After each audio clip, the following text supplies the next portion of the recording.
नमस्ते दोस्तों, मेरे चैनल पर आपका स्वागत है। आज मैं विशिंग वेल के बारे में एक जादुई कहानी लाई हूँ। तो चलिए शुरू हो जाएं। एक समय की बात है, एक छोटे से गांव में जो कि पहाड़ियों में छिपा हुआ था, वहां एक जादुई कुआं था।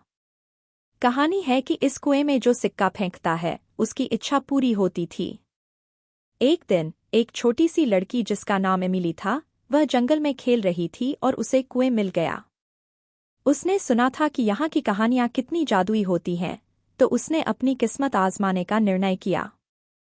उसने एक चमकीले सिक्के को मजबूती से अपने हाथ में पकड़ा और उसने एक इच्छा की, अपने गांव की हंसी के लिए, जो कुछ समयों से कम और शांत हो गई थी, वापस लौटने की।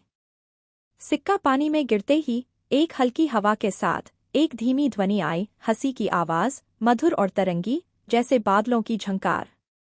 एमिली मुस्कुराई, यह मानते हुए कि उसकी इच्छा पूरी हो गई है। लेकिन दिन बीतने के साथ साथ एमिली ने देखा कि गांव में हंसी वापस नहीं आई। उसे भ्रमित और निराश होते हुए वापस विशिंग वेल लौटना पड़ा, जवाबों की आशा करते हुए।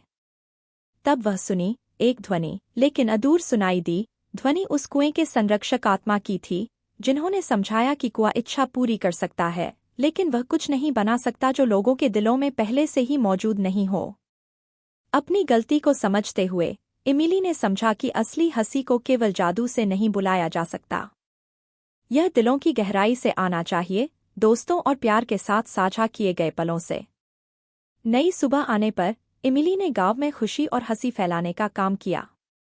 उसने पिकनिक्स का आयोजन किया, मजाकिया कहानियां सुनाई और कहानियों को बांटा, अपने साथ ही गांव वासियों के दिलों में खुशी की बिजली की आग लगाई। धीरे धीरे हंसी गांव में लौट आई, पहले से भी ज्यादा ध्वनिक और जीवंत। और जब ध्वनि गलियों और गलियों में गूंजी, तो एमिली ने यह जान लिया कि कभी-कभी सबसे बड़ा जादू यही है कि इच्छाएं पूर्ण नहीं होती, बल्कि हमारे द्वारा एक दूसरे के साथ साझा की गई दया और प्रेम में निहित होती है। मुझे सपोर्ट करने के लिए आपका बहुत धन्यवाद। Please like, share, subscribe and comment करें।